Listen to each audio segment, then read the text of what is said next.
পরদিন সকালে ইন্দিরা ঘুম থেকে ওঠার আগেই বিমল চলে গেল। প্রায় দুপুর 12টা নাগাদ ইন্দিরা ঘুম থেকে উঠল।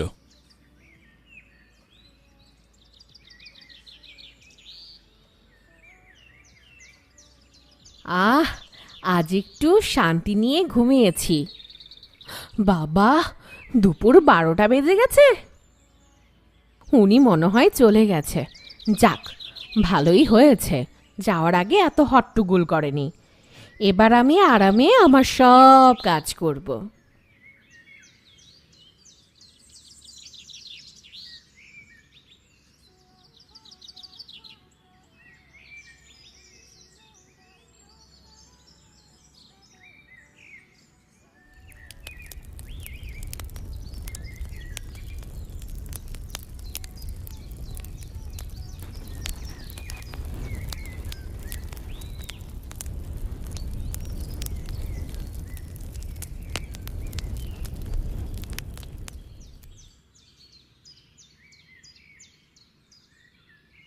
ইন্দিরা নিজে নিজের সব কাজ শেষ করে দুপুরে খেয়ে আবারও ঘুমিয়ে পড়ল।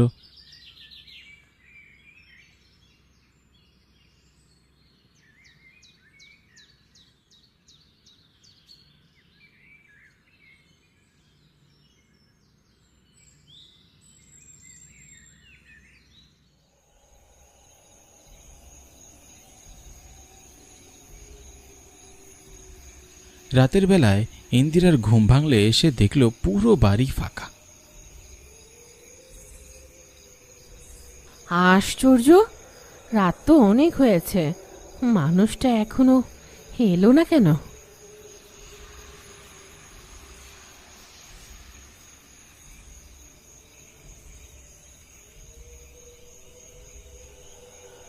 আসুন স্যার, আসুন।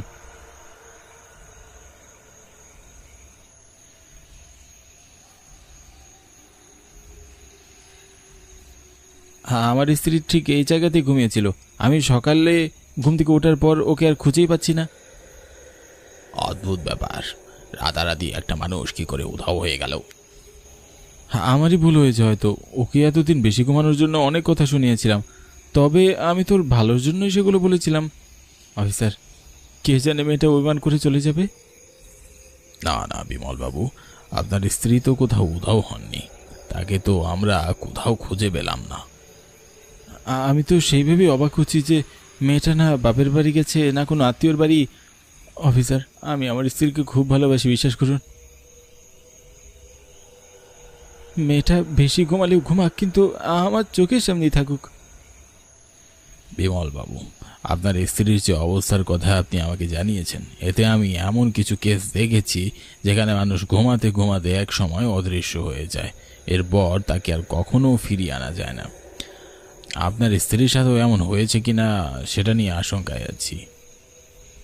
এসব কথাবার্তা ইন্দিরা ঘরে বসে বসে শুনল। সে বলল, গো, এই যে আমি তোমার চোখের সামনে আছি, তুমি আমায় দেখতে পাচ্ছ না? আমি আর বেশি ঘুমাবো না, বিশ্বাস করো। আমাকে একবার দেখো না গো, একটাবার আমার দিকে তাকাও, একটাবার আমার কথার উত্তর দাও।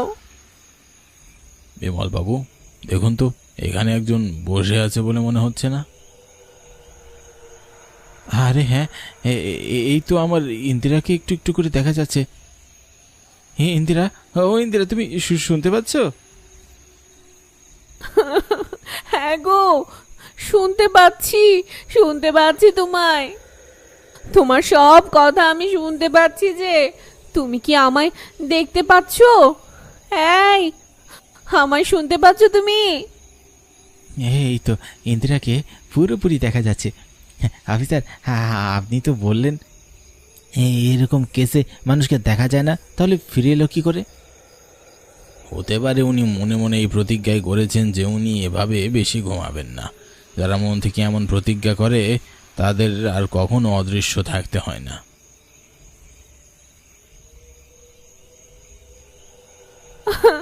আমাকে তুমি ক্ষমা করো গো, আমি আর এভাবে ঘুমাবো না। আমি এখন থেকে নিয়ম মাফিক জীবন চালাবো। আমি এখন থেকে নিয়ম মাফিক জীবন চালাবো।